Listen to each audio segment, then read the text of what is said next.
সাল্লি ইয়া রাসূলুল্লাহ মাওলানা মুহাম্মদ ওয়া আলা আলি সাইয়্যিদিনা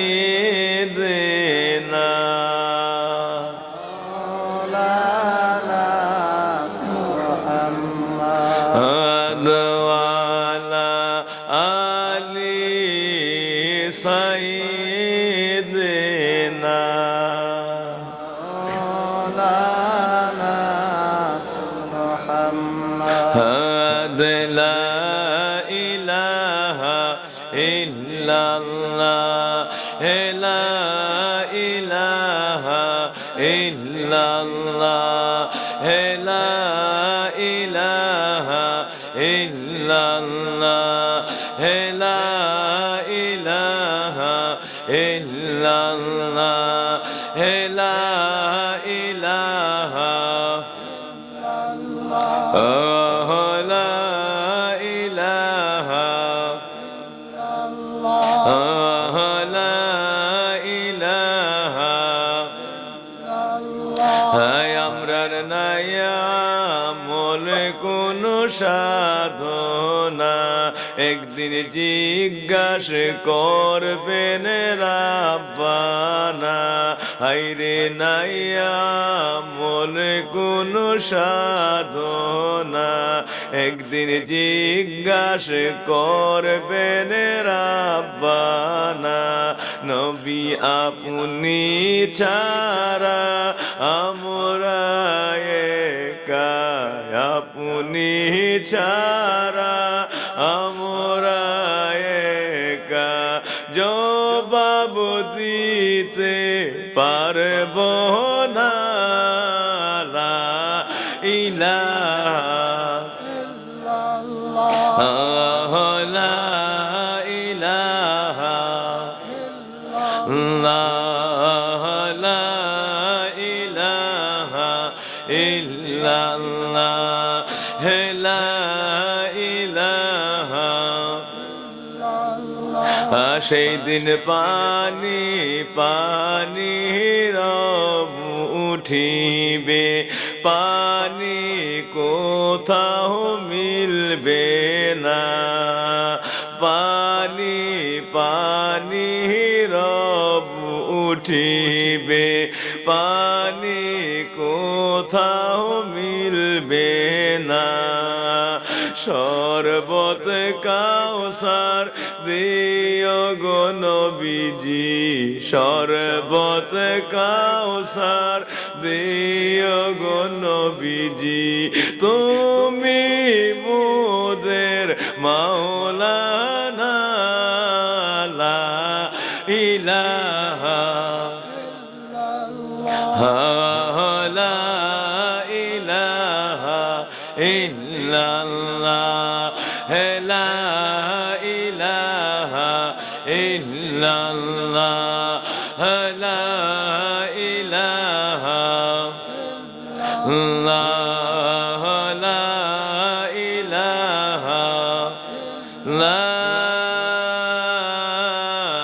ইলাহা ইল্লাল্লাহ মুহাম্মাদুর রাসূলুল্লাহ সাল্লাল্লাহু আলাইহি ওয়াসাল্লাম আল্লাহুম্মা সাল্লি ওয়া সাল্লিম ওয়া বারিক আলাইহি সকলে প্রাণ ভরে বলি আলহামদুলিল্লাহ আর মহব্বত বলি আলহামদুলিল্লাহ আজকে ঐতিহ্যবাহী বিদ্যানগরের জমিনে এই সমহান ইমানি নুরানি রুহানি ইরফানি সুন্নি মহাসম্মেলন ঐতিহ্যধন্য এই পবিত্র বিশাল ওয়াজ ও দোয়ার মাহফিল পবিত্র ইসার সওয়াবের মাহফিলে আল্লাহ আমাদের যাদেরকে এই মাহফিলে আসার বসার সুযোগ করে দিয়েছেন, দয়া করে আমাদেরকে এই পবিত্র কোরআনের বাগানে, এই পবিত্র কোরআন সুন্নাহর নূরানি মাজলিসে আল্লাহ আমাদেরকে আসার বসার সুযোগ করে দিয়েছেন। হৃদয়ের সব দরদ একসঙ্গে মিশিয়ে কালিমাতুশ শুকর ওয়া সুজুদ আদায় করে প্রাণ ভরে ভরে আলহামদুলিল্লাহ। আমরা আসতে পেরে খুশি না বেজার? সবাই মহব্বতে মরে খুশি না বেজার? আমার বাবাজিরা, এই যে মাহফিলে বসছেন, কোন এক সময় আলহামদুলিল্লাহ, কোন এক সময় সুবহানাল্লাহ, কোন এক সময় আল্লাহু আকবার বলে আমার আল্লাহর দরবারে তাসবিহ করে তাসবিহ করে পরে পরে ডাক দিচ্ছেন, পবিত্র কোরআনের নসিহত শুনছেন। ওয়াইজা কুরিয়া আলাইহিমুল কোরআনু, আমার আল্লাহ বলেন যখন তোমাদের কাছে কোরআন তেলাওয়াত করা হয়, ওয়াইজা কুরিয়া আলাইহিমুল কোরআন ফাসতামিউ লাহ, তোমরা এই কোরআনের কথাগুলি মনোযোগের সঙ্গে শ্রবণ করো। ও আমার আল্লাহর বান্দারা, আমরা যে আলোচনা করি হচ্ছে আপনারা আমরা বাকি যারা আছি, আমরা মনে প্রাণে হৃদয়ের সব দরদ মিশাইয়া দুনিয়ার সব খেয়ালিপনা ভুলে প্রাণ ভরে আমরা একাগ্রতার সঙ্গে শোনার চেষ্টা করছি। নবী আমার ফরমান, উম্মতেরা রে তোমরা শুনে রাখো, আলাইকুম বিমুজানাসাতিল উলামা ইসতিমাইল কালামিল হুকামা ফাইনাল্লাহ তাআলা ইল কালবাল মাইয়িতা বিনুরিল হিকমাতি কামা ইল্লাহুল আরদুল মাইয়িতা বিমাইল মাতার, রাওয়াহুল মুসলিম। ও আমার উম্মাহ, তোমাদের জন্য আমি নবীর ওয়াসিয়ত মনে রাখো, যখন কোন আলিম হাক্কানি আরিফ রাব্বানি কোন আল্লাহ ওয়ালা আমি নবীর সঙ্গে যারা কানেকশন আছে, ওই সকল নবীওয়ালা আশিক রাসূলের মসজিদ যেখানে পাও, ওই মাহফিল তালিমে আল্লাহ ওয়ালাদের মজলিসে সহবতে তাদের তালিম তারবিয়াতের মধ্যে বসিয়া যাও। ও আমার উম্মত, কেন বসবা? মনে রাখো, আকাশের বৃষ্টি পড়লে যেমন অনুর্বর জমিনগুলো উর্বর হয়ে যায়, আকাশের বৃষ্টি দিয়ে শুষ্ক জমিন যেইভাবে তাজা হয়ে যায়, শুষ্ক জমিনগুলি যেইভাবে উর্বর হয়ে যায়, আল্লাহ ওয়ালাদের তালিম নসিহতে পবিত্র কোরআন সুন্নাহর নসিহতে আমি নবীর গুনাহগার উম্মতের মুর্দা কলবগুলি জিন্দা হয়ে যায়, মুর্দা কলবগুলি জিন্দা হয়ে যায়। আমি নবীর গুনাহগার উম্মতের জন্য কলব জিন্দার সবচাইতে বড় শ্রেষ্ঠতম মহৌষধ হলো কোরআন হাদিসের মজলিস, আল্লাহ ওয়ালাদের সহবত। সুবহানাল্লাহ। সুতরাং আমরা বসতে পেরে খুশি না বেজার? আল্লাহর কাছে শুকরিয়া, আমরা আলহামদুলিল্লাহ বলে শুকরিয়া জানাই। আল্লাহ যে দয়া করে বসার শুকরিয়া দিয়েছে, সুযোগ করে দিয়েছেন, প্রাণ ভরে বলি আলহামদুলিল্লাহ। হায়রে শুকরিয়া জানানের ভাষা নাই, তবু মোরা যত পারি শুকরিয়া জানাই। আল্লাহ শুকরিয়া জানানের ভাষা নাই, তবু মোরা যত পারি শুকরিয়া জানাই।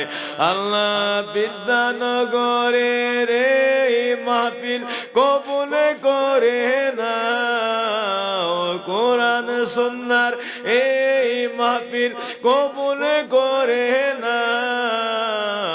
আল্লাহ তুমি রাজি হয়ে যাও, মালিক তুমি খুশি হয়ে যাও, দয়াল তুমি কবুল করে নাও।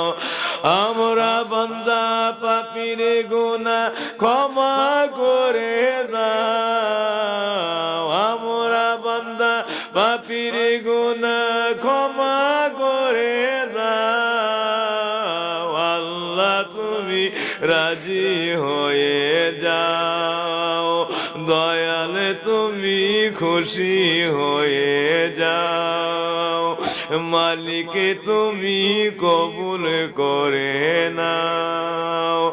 আল্লাহ তুমি রাজি হয়ে আজকে আমরা তোমার, তুমি আমরার একবারে কথা দাও। আমরা তোমার, তুমি আমরার একবারে কথা দাও। আল্লাহ তুমি রাজি হয়ে যাও, দয়ালে তুমি খুশি হয়ে যাও। বিদ্যানগরের মাহফিল কবুল করে নাও। আল্লাহ কুরআন সুন্নাহর মাহফিল কবুল করে নাও। আল্লাহ তুমি রাজি হয়ে যাও, মালিক তুমি খুশি হয়ে যাও। সকলে বলি আমিন, আরো মহব্বতে বলি আমিন। আমি বাবাজিরা আমার, আমি জানি আপনাদের অঞ্চলে বেশি সময় ধরে মাহফিল হয় না, এই জন্য আমি অল্প সময় শেষ করার চেষ্টা করব। আধা ঘন্টা আমরা সবাই মনোযোগের সহিত বসি, এর ভিতরে যেন আমরা শেষ করে দোয়ায়ে খায়ের দিয়ে এই মাহফিলকে আল্লাহর দরবারে আমরা পৌঁছে দিতে পারি। কবুল করার মালিক আমার আল্লাহর দরবারে বকশিশ দিতে পারি। আল্লাহ যেন কবুল করেন, সবাই বলি আমিন। আমার বাবাজিদের খেদমতে বলতে চাই, এই কোরআন হাদিসের এই বাগানে আর এত বড় সুন্নিয়তের সেই মজলিসের একদম প্রাঙ্গণ জুড়ে আসকারি আল্লাহর বাইতুল্লাহ। এই বাইতুল্লাহর কিনারে আমরা বসছি, এখানে এমনি আল্লাহর রহমত অজস্রে বৃষ্টির মতো নাজিল হইতে আছে। সুবহানাল্লাহ। আমার বাবাজিরা, আল মসজিদ বাইতুল্লাহ, মসজিদ এমন একটা জায়গা যেটা হলো স্বয়ং আল্লাহর ঘর। কার ঘর? আরো জোরে বলি, কার ঘর? ও আমার বাবাজিরা, অল্প সময়ে সারা কেমন একটা জায়গায় আমরা বসছি।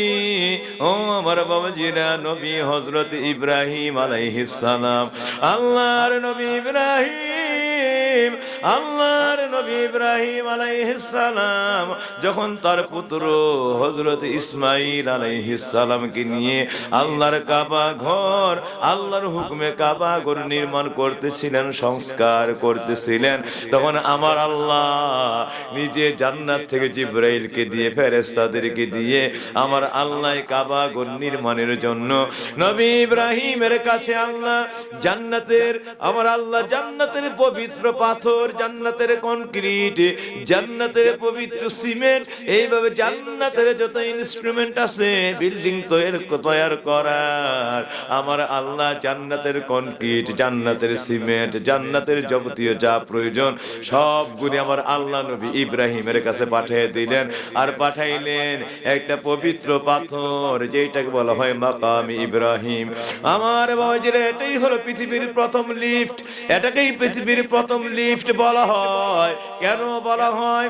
আমার আল্লাহর নবী ইব্রাহিম আলাইহিস সালাম যখন আল্লাহর পাঠানো কনক্রিট গুলি দিয়ে সন্তানকে নিয়ে কাবা ঘর তৈরি করতেছেন, কাবা ঘর তৈরির সময়ে যখন সংস্কারের কাজ চলতেছে কোমর পর্যন্ত কাজ শেষ হয়ে যায়, আল্লাহর নবী ইব্রাহিম দেখলেন আর ইট গাতার, জান্নাতের ইট কনক্রিট দিয়ে ঢালাই দেওয়া ইট গাতার ব্যবস্থা নাই, কারণ তিনি যেন এত উপরে আর নাগাল পাচ্ছেন না। সুবহানাল্লাহ। তিনি যেন নাগাল পাচ্ছেন না, এমন সময় আল্লাহর কাছে আবেদন করেন, আল্লাহ তোমার কাছে ভিক্ষা চাই, এত উঁচু করে মাথার ঘাড়ের কাছে এই কাবা ঘরে তো ইট গাঁথা যাচ্ছে না, কারণ এখান থেকে এটাকে সমান্তরাল হচ্ছে বা সল ঠিক আছে না আছে বোঝা যাচ্ছে না, কারণ এটা সীমানা আছে রাজমিস্ত্রিদের, ইট গাঁথার কোমরের বা সর্বোচ্চ বুক পর্যন্ত, এর লেভেলের উপর চলে গেলে তিনি নিচ থেকে হাত দিয়ে এটা ইট গাঁথা বা এটা তৈরি করার কোন সুব্যবস্থা এটা হয় না, কারণ এটা তার সুপযুক্ত একটা ব্যবস্থার দরকার। সে যেন সুন্দর করে আবার দাঁড়িয়ে এটাকে তৈরি করার জন্য মেজারমেন্ট করতে পারে, সল করতে পারে, দেখতে পারে, সবকিছুর ব্যবস্থা বানায়। আল্লাহ নবী ইব্রাহিমকে, আল্লাহ আমার তো এখানে এই আল্লাহ আমি তো আর নাগাল পাচ্ছি না, এটা আমার জন্য কষ্টদায়ক হচ্ছে, সল বুঝতেছি না, মেজারমেন্ট বুঝতেছি না, এখন আমি কি করব আল্লাহ? সুবহানাল্লাহ। আপনাদেরকে বাবুটির একটু থামাই দিন, হ্যাঁ, যে কোনো একজন। অথবা এরারে কারো মাঝখানে নিয়ে দেয়, হ্যাঁ, নাইলে এরা অনেক ডিস্টার্ব করবে, আপনারা আমরা সবাই কথা শুনতে বলতে অনেকটা বিঘ্ন করবে। আমি আমার বাবাজিদের খাদমতে বলতে চাচ্ছি, আমার বাবাজিরা হযরত নবী ইব্রাহিম আলাইহিস সালাম, হায়রে আল্লাহু আকবার, এই কাবা ঘর তৈরির ইতিহাসটা, কাবা ঘরটা কোন জায়গায়, এটা যেহেতু আল্লাহর বাইতুল্লাহর পাশে কথাটা উঠে গেছে, কয়েক মিনিট কষ্ট হইব। আমার বাবাজিরা, আমার আল্লাহ রাব্বুল আলামিন যখন পবিত্র বাইতুল্লাহ তৈরি করেন, এই পবিত্র বাইতুল্লাহ তৈরি করার সময় তখন নবী হযরত আদম দুনিয়ার জমিনে আসে নাই, তখন আসে নাই। আমার আল্লাহ হযরত জিবরাইলকে বললেন, জিবরাইল তুমি যাও এই জমিনের মধ্যে, ইন্নী জাইলুন ফিল আরদি খলিফা, আমি জমিনের মধ্যে আমার খলিফা, আমার নবী প্রেরণ করব। তো আমার নবী ওইখানে গিয়ে যেন আমার একটা নির্দিষ্ট ইবাদত খানা থেকে আমার ডাকতে পারে, আমি আল্লাহর পবিত্র কালেমার বাণী সারা বিশ্বময় ছড়িয়ে দিতে পারে। আর এখানে আমার একটা ঘর, আমার নিদর্শন শাইরুল ইসলাম, এটা কোরআন শরীফের শেয়ারুল ইসলাম যেন তৈরি হয়, কোরআন পবিত্র ইসলামের একটা প্রতীক, ইসলামের শেয়ার, ইসলামের একটা নিদর্শন। তুমি তাড়াতাড়ি করে যাও, আমি জমিনের মধ্যে এটা আমি আল্লাহর ঘর বানাবো। আমি আল্লাহর ঘর বানাইলে কোন জায়গায় বানাইবা, এরা তুমি এখানে ঠিক রাখতে পারবা না, তুমি যাও, আমি তোমাকে মেজারমেন্ট দিচ্ছি। এই বলে আমার আল্লাহ হযরতে জিবরাইল আলাইহিস সালামকে জমিনের দিকে নামায়া দিলেন।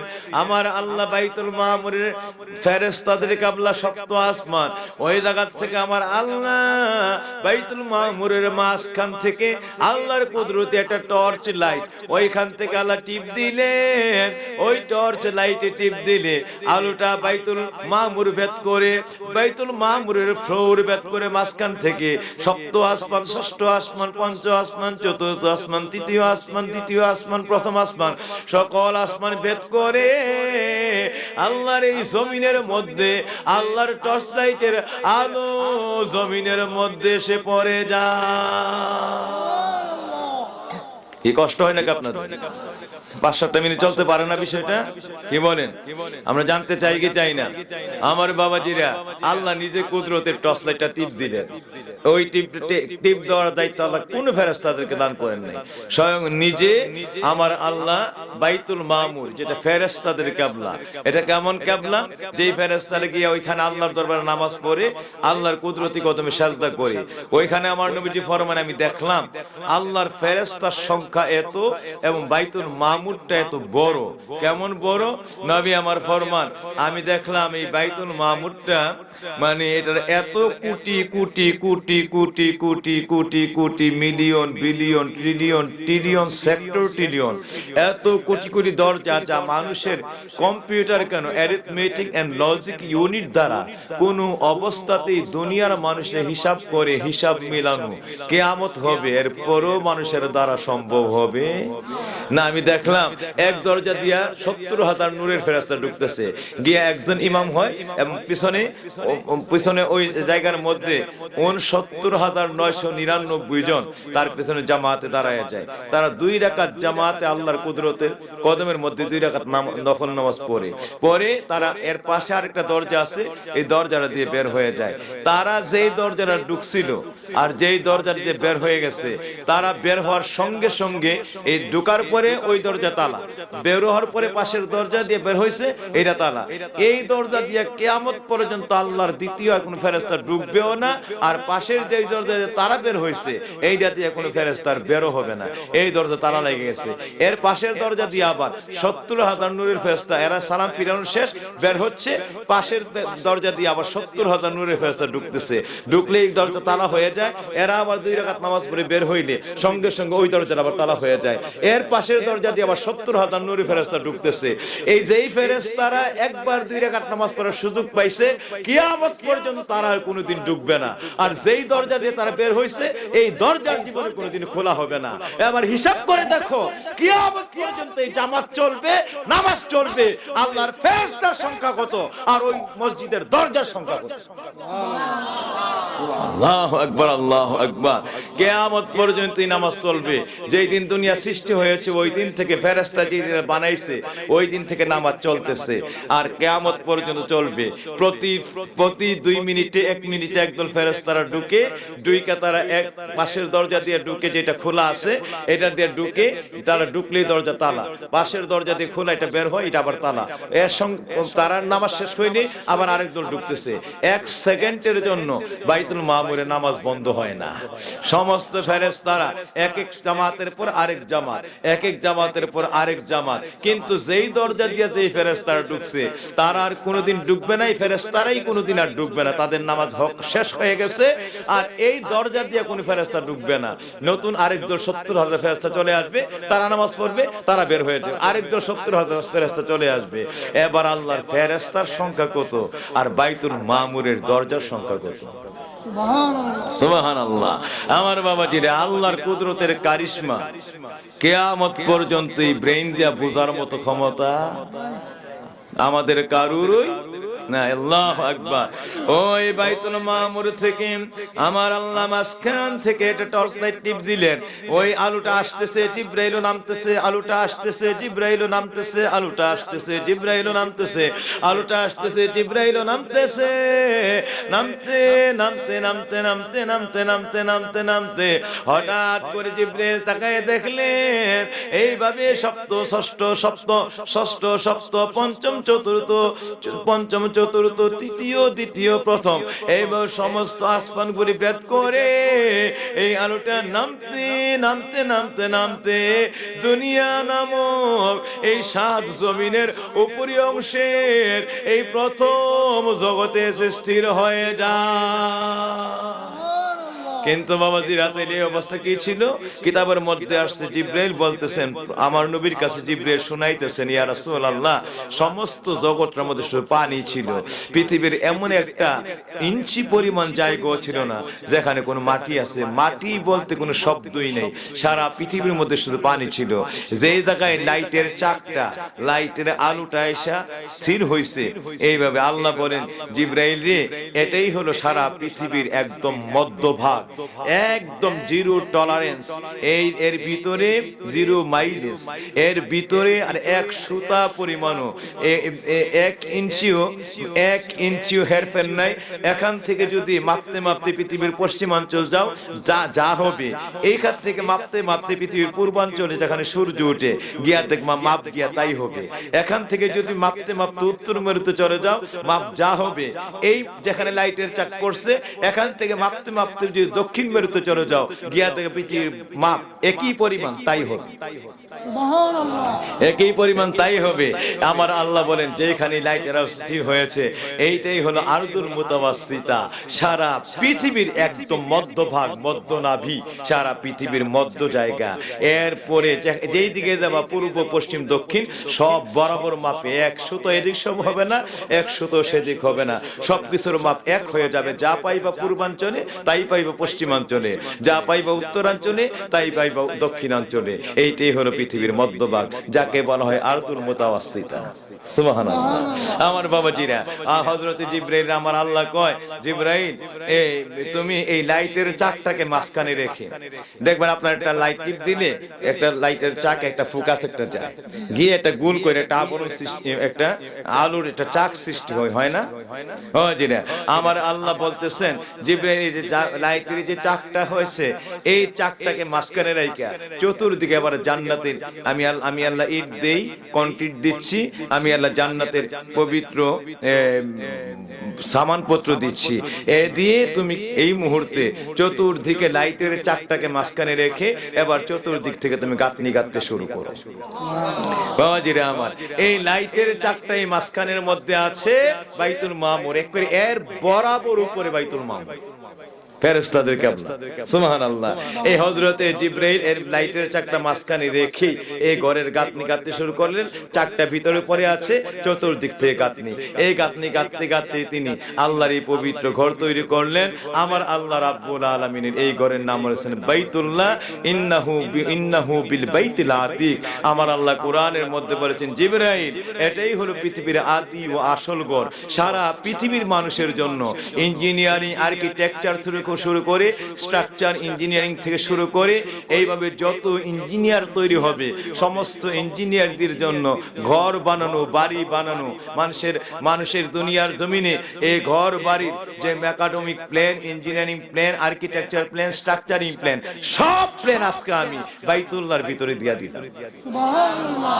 এর আগে মানুষ জানতো না কেমনে ঘর বানায়, এর আগে জানতো না মানুষ কেমনে ইট গাঁথে, এর আগে মানুষ জানতো না কেমনে মানুষের ঘর বানাইতে হইলে চৌকুন বিশিষ্ট তৈরি হয়, কেমনে মাজার নিতে হয়, কেমনে কোনা ভাঙতে হয়, কেমনে মানুষের এই ঘরের মধ্যে কোন দিকে দরজা দিতে হয়, কোন দিকে বা জানালা রাখতে হয়, এইভাবে যত কিছুর প্ল্যান আছে কিচ্ছুই জানতো না। সর্বপ্রথম জগৎবাসীকে আল্লাহর ঘর দিয়াই আল্লাহ জগৎবাসীকে ঘর বানানোর ইঞ্জিনিয়ারিং প্ল্যানটা আল্লাহ জিবরাইলের মাধ্যমে জমিনে সর্বপ্রথম আল্লাহ নাজির করলেন। সর্বপ্রথম আল্লাহ এই বিদ্যা জগতের মধ্যে প্রকাশ করলেন। এই বিদ্যা সর্বপ্রথম প্রকাশ করেছেন আমার বাপজিরা। তাহলে কি হইল? জিবরাইল পানির উপরে ঘর তুললেন। কিসের উপরে? আমার আল্লাহ রাব্বুল আলামিন সুবহানাল্লাহ জিবরাইলকে বলেন, তাড়াতাড়ি যাও জিবরাইল রে, আমি আল্লাহর জান্নাতের মধ্যে ঢুকিয়া যাও। গেল জিবরাইল জান্নাতের মধ্যে। তোমার ওয়ালাহু সিত্তামিয়াতিন জানাহিন, তোমার যে আমি আল্লাহর পবিত্র দয়া 600 ডানা আছে, ডানাগুলি জান্নাতের মাটির মধ্যে ঢুকায়া দাও, জান্নাতের মাটির মধ্যে প্রবেশ করায়া দাও। এবারে জিবরাইল জান্নাতের মাটির মধ্যে ওনার ডানাগুলিকে দাবায়া দিলে আমার আল্লাহ বলেন যে এই মাটিটা উঠে, এই মাটিটা নিয়ে কাবা ঘরের ভিতরে পানির মধ্যে মাঝখানে ওই মাটিটা তুমি ছেড়ে দাও, ওই মাটিটা তুমি ছেড়ে দাও কাবা ঘরের মাঝখানে। সুবহানাল্লাহ। যখন উনি এইভাবে ইট গাঁথনির পরে আল্লাহর হুকুম এটা সরে যাওয়ার কথা, ইটগুলি মানে বেশে যাওয়ার কথা, যেহেতু পানি, কিন্তু আল্লাহ পাক কুদরতি হুকুম করেছে যে যার এখানে সব দাঁড়ায় আছে। আল্লাহু আকবার। আল্লাহ চাইলে পারে কি পারে না? আরে আল্লাহ লাই কঠিন নাকি এটা? আল্লাহু আকবার। আল্লাহ চাইলে এটা পানির মধ্যে ঘর দাঁড়ায় করে রাখতে, যেই ব্যক্তি যে আল্লাহ পানি বানাইছে এই আল্লাহ পানির মধ্যে ঘর দাঁড় করায় রাখতে কাউরে জিগান লাগবো নাকি? কারোর থেকে শক্তি নেওয়া লাগবে? যে আল্লাহ ঘুমায় না সে আল্লাহকে ডাকো, যে আল্লাহ ঘুমায় না সে আল্লাহকে ডাকো, যে আল্লাহ ঘুমায় না সে আল্লাহকে ডাকো। রহমত চাইলে রহমত দে, দয়া চাইলে দয়া দে, রহমত চাইলে রহমত দে, দয়া চাইলে দয়া দে, যে আল্লাহ ঘুমায় না সে আল্লাহকে ডাকো, যে আল্লাহ ঘুমায় না সে আল্লাহকে ডাকো। হায়াতের মালিক যে আল্লাহ, মৌতের মালিক সে আল্লাহ, তোমার হায়াতের মালিক যে আল্লাহ, মৌতের মালিক সে আল্লাহ, যে আল্লাহ ঘুমায় না সে আল্লাহকে ডাকো। বন্দা যে আল্লাহ ঘুমায় না সে আল্লাহকে,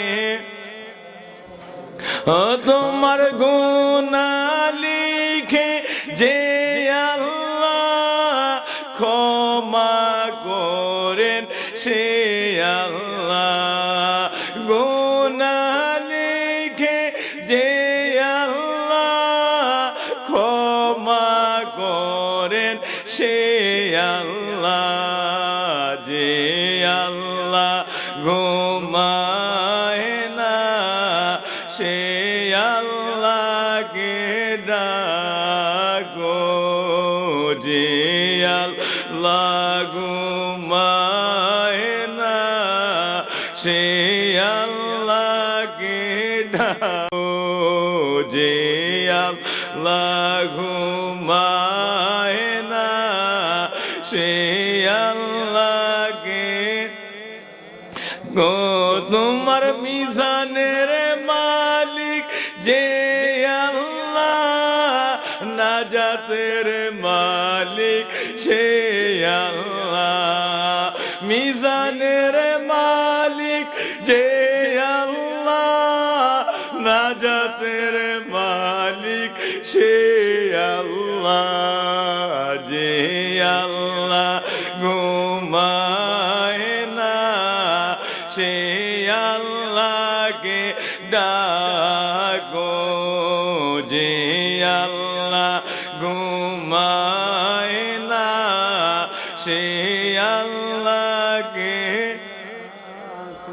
ও বান্দা দুজখের মালিক যে আল্লাহ, বেহেশতের মালিক সে আল্লাহ, দুজখের মালিক যে আল্লাহ, বেহেশতের মালিক সে আল্লাহ, যে আল্লাহ ঘুমায় না, সে আল্লাহকে ডাকো, যে আল্লাহ ঘুমায় না, সে আল্লাহকে। যিনি রহমত চাইলে রহমত দেয়, দয়া চাইলে দয়া দেয়, রহমত চাইলে রহমত দেয়, দয়া চাইলে দয়া দেয়, যে আল্লাহ ঘুমায় না, সে আল্লাহকে ডাকো, যে আল্লাহ ঘুমায় না, সে আল্লাহকে গো, যে আল্লাহ ঘুমায় না, সে আল্লাহকে। ও তোমার বিপদের মালিক যে আল্লাহ, উদ্ধারের মালিক সে আল্লাহ, বিপদের মালিক যে আল্লাহ, উদ্ধারের মালিক সে আল্লাহ, যে আল্লাহ ঘুমায় না, সে আল্লাহকে ডাকো, যে আল্লাহ ঘুমায় না, সে আল্লাহকে ডাকো, যে আল্লাহ ঘুমায় না, সে আল্লাহকে। ও বান্দা বিমারের মালিক যে আল্লাহ, সে পার মালিক সে আল্লাহ, বিমারের মালিক যে আল্লাহ, সে পার মালিক সে আল্লাহ, যে আল্লাহ ঘুমায় না, সে আল্লাহকে ডাকো, যে আল্লাহ ঘুমায় না, সে আল্লাহকে ডাকো, যে আল্লাহ ঘুমায় না, সে আল্লাহকে।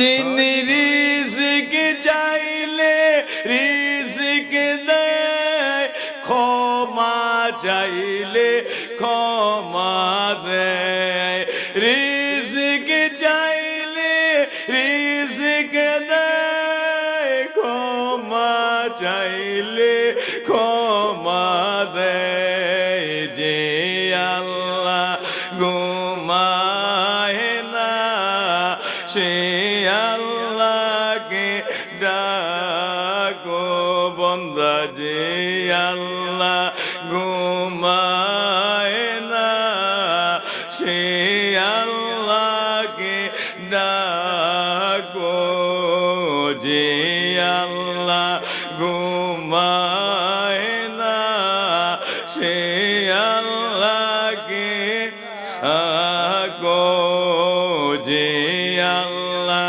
ঘুমায় না সে আল্লাহকে। সকলে বলে আমি চাইনি, আমরা ওই আল্লাহ ডাকতে চাইনি। সবাই বলেন চাই কি চাই না? আমার নই ফরমান উম্মত রে, রাজুলুন যাকারাল্লাহু খালিয়ান ফাফাদাত আইনুহু। ও আমার উম্মতেরা, মানুষগুলি যখন ঘুমায়া যায়, মানুষগুলি যখন দুনিয়ার ঘুমে আচ্ছন্ন হয়ে পড়ে, এমন সময় যদি কোনো বান্দা তার আপন বিবিরে ছাইরা অল্প সময়ের জন্য এই বিবির সঙ্গে দুনিয়ার সুখ নিদ্রা বাদ দিয়া, এই দুনিয়ার আরামের ঘুমকে বাদ দিয়া, আরামের বিছানাকে বাদ দিয়া, রাতের শেষ প্রহরে শেষ লগ্নে অযু গোসল পবিত্র যা দরকার করে আমার আল্লাহর মহব্বত নামাজের মুসল্লায় দাঁড়ায় যায়, আমার আল্লাহর কদমে রাব্বিয়াল আলা রাব্বিয়াল আযীম বলে লুটায় পড়ে, মানুষটা এই মানুষটা নামাজটা শেষ করে সালামুল্লাহ আলাইকুম, আসসালামু আলাইকুম ওয়া রাহমাতুল্লাহ বলে নামাজটা শেষ করে আল্লাহর দরবারে জিকির শুরু করে, যেই আল্লাহ ঘুমায় না ওই আল্লাহর দরবারে বান্দাটা, আমার আল্লাহর বান্দাটা ওই জায়গায় সাজদায় পড়ে সমস্ত কিছু ভুলে অল্প সময়ের জন্য সব ত্যাগ করে আমার আল্লাহর কদমের মধ্যে লুটায় পড়েছে। নবী আমার ফরমান আর আল্লাহর জিকির তওবার মধ্যে মশগুল হয়ে গেছে, জিকির করতে করতে শেষ পরিসরে মুনাজাতে তওবা দিয়া চোখের পানি বাসায় বা চোখের পানি দিয়া গাল বাসায় বুক বাসায় আল্লাহর দরবারে কান্দে। আমার নবী ফরমান আল্লাহ জানায় দিয়েছেন, ইয়া রাসূলুল্লাহ বলে দেন আমি আল্লাহ যেই দিন আরশের ছায়া ছাড়া কোনো ছায়া থাকবে না, সাবাতা ইয়াজিল্লুহুমুল্লাহু ফি জিল্লিহি ইয়াওমাল লা জিল্লা ইল্লা জিল্লাহু, যেই দিন আরশের ছায়া ব্যতীত কোনো ছায়া থাকবে না, মানুষগুলি কিয়ামতের ময়দানে মাথার এক শলাক উপরে সূর্য চলে আসবে, জমিনগুলি তামা তামা তামা তামা হয়ে যাবে, মানুষগুলি নফসি নফসি নফসি নফসি করে চিৎকার করতে করতে বাতের মারের মতো এই সূর্যের ভয়াবহ আগুনে বাতের মারের মতো রক্তগুস্ত এই হাড্ডির ভিতরে মজ্জাগুলি পাক উঠতে উঠতে উঠতে উঠতে মাথা দিয়া নাক দিয়া কান দিয়া ঠোঁট দিয়া মুখ দিয়া গড়ায় গড়ায় গড়ায় গড়ায় পড়তে থাকবে। ও দুনিয়ার মানুষরা, ওই যে সূর্য আজকে যাহা অনেক দূরে আছে, ওই যে সূর্য আজকে যাহা অনেক দূরে আছে, হাসর মাঠে পৌঁছবে তাহা 100 লাখা কাছে, এত কাছে পৌঁছবে বলে লাগবে ভীষণ তাপ, সেই তাপেতে পাইবে সাজা যাহার যেমন পাপ, সেই তাপেতে পাইবে সাজা যাহার যেমন পাপ, গুনাহগারের মাথার মগজ পড়বে গলে গলে, গুনাহগারের মাথার মগজ পড়বে গলে গলে, হাবু ডুবু খাইবে তারা ডুববে ঘামের জলে, হাবু ডুবু খাইবে তারা ডুববে ঘামের জলে, হাবু ডুবু খাইবে গামে ডুববে কারো গায়া, হাবু ডুবু খাইবে গামে ডুববে কারো গায়া, শুধু মুমিন উম্মত পাবে আরশ তলে ছায়া, কিন্তু ওলি আল্লাহ পাবে আরশ তলে ছায়া। ওই দিন একটুখানি নেকের তোরে কাল হাসরের দিনে, একটুখানি নেকের তোরে কাল হাসরের দিনে, বাবা ঘুরবে ছেলের পিছে, ছেলে বাবার আগে, বাবা ঘুরবে ছেলের পিছে, ছেলে বাবার আগে। একটুখানি নেকের তোরে কাল হাসরের দিনে, মা ঘুরবে মেয়ের পিছে, মেয়ে মায়ের আগে, মা ঘুরবে মেয়ের পিছে, মেয়ে মায়ের আগে। বাবা কাঁদবে ছেলের পিছে, ছেলে বাবার আগে।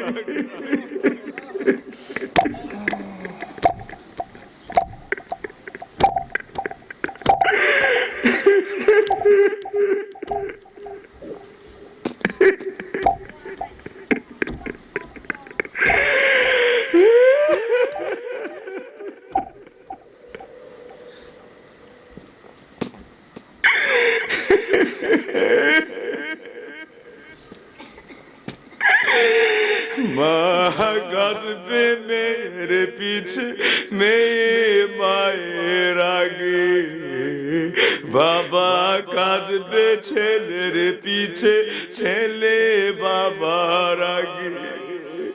একটুখানি নেকের তোরে কাল হাসরের দিনে, বাবা ঘুরবে ছেলের পিছে, ছেলে বাবার আগে, মা ঘুরবে মেয়ের পিছে, মেয়ে মায়ের আগে। কেউ নাই রে, কেউ বান্ধব তোমার হাসরের ময়দানে হবে না। সন্তানগুলি চিৎকার করে মায়ের কিনারায় কেঁদে উঠলে, মা গো মা, আমলের পাল্লায় একটা নেকের কারণে এই মুহূর্তে আমি আমার আল্লাহ জাহান্নামের হাত করা পা বিনে লাগায় ফেলছে। একটা নেক গো মা, একটা নেক হইলে আমার মুক্ত হয়ে যাইব, একটা নেক যদি আমার ভিক্ষা দিতা। মা দুঃখিনী বলবি, তুমি আমার কে? সন্তান পরিচয় নিয়ে হাজির হইছ। আমার তো দুনিয়ার জমিন বিয়াই হয় না, সন্তান আবার কোত্থেকে? হাজরের ময়দানে নাফসি নাফসির তুফানে সন্তান বিয়ে দুনিয়ার সংসারের কথাটা পর্যন্ত বুইলা যাইবে। একটুখানি নেকের তোরে ওই হাসরের দিনে, বাবা ঘুরবে ছেলের পিছে, ছেলে বাবার আগে, মা ঘুরবে মেয়ের পিছে, মেয়ে মায়ের আগে, মা ঘুরবে মেয়ের পিছে, মেয়ে মায়ের আগে। যদি আজকে আল্লাহ নামের বীজ বুনে যাও এই কলবের মাঠে, নবীর দুরূদের বীজ বুনে যাও এই কলবের মাঠে, ফলবে ফসল বেচে বাজারে কিয়ামতের হাটে, ফলবে ফসল বেচে বাজারে কিয়ামতের হাটে। যদি আল্লাহর জিকিরের বীজ বুনে যাও এই কলবের মাঠে, তুমি ফলবে ফসল বেচে বাজারে কিয়ামতের হাটে, ফলবে ফসল বেচে বাজারে কিয়ামতের হাটে। নবী আমার ফরমান উম্মতেরা ইন্নাল্লাহ আশতারা আমওয়ালাল মুমিনিনা বিআন্না লাহুমুল জান্নাহ। আমার আল্লাহ আমারে জানায় দিয়েছে রে মুমিন বান্দা, দুনিয়ার জমিনে বুদ্ধিমান মুমিন বান্দা যারা, বুদ্ধিমান বলতে যারা দুনিয়া বইলা দুনিয়া দুনিয়া কইরা সব ধ্বংস করে দিয়েছে, এর নাম বুদ্ধিমান না। যেই ব্যক্তি একমাত্র দুনিয়ার সমস্ত রূপ লালসাতে করে আমার আল্লাহর মহব্বতে নিজকে আল্লাহর জিকিরে তালিম মুরাকাম মুশাহাদা তাহাজ্জুদ ইশরাক আওয়াবিনে আমার আল্লাহ রাব্বুল আলামিন নবীর পবিত্র সুন্নতে ইত্তেবার মধ্যে জীবনটা মিশিয়ে দিয়েছে, বলা হয়েছে তার হইল বুদ্ধিমান। ক্ষণস্থায়ী জীবনের জিন্দেগির দুনিয়ার মধ্যে লোভে লালসায় জিন্দেগিটারে বিনাশ করে দেয় নাই, অনন্তকালের আখিরাতের জন্য দুনিয়ার যতটুকু প্রয়োজন তাই শুধু অর্জন করেছে, বাকি টাইমটা আখিরাতে আমার আল্লাহ রাব্বুল আলামিনের মহান ঐকট্য আমার নবীর সুন্নতের মধ্যে সমর্পণ করে ফেলেছে। এর নাম হইল বুদ্ধিমান। আমার বাবাজির ওই ব্যক্তিটাকে বলা হয়েছে ইন্নাল্লাহ আশতারা আমওয়ালাল মুমিনিন। ওই নেককার বান্দারা, যেই ব্যক্তিরা মানুষগুলি ঘুমিয়ে থাকে, মানুষগুলি ঘুমিয়ে আছে, আর ওই স্ত্রী আপনজন স্বজন পরিজন আরামের বিছানা আরামের ঘুম সবকিছু ফেলে বান্দাটা অযু পবিত্রতা অর্জন করে আল্লাহর দরবারে নামাজের মধ্যে দাঁড়ায় গেছে, রাব্বিয়াল আলা রাব্বিয়াল আযীম বলে আল্লাহর কদমের মধ্যে লুটায় পড়েছে। এরপরে আল্লাহর দরবারে জিকির আজকার মুরাকাবা তওবা সুখের পানিতে গালগুলি ভাসায় দিয়েছে, বুক ভাসায় দিয়েছে।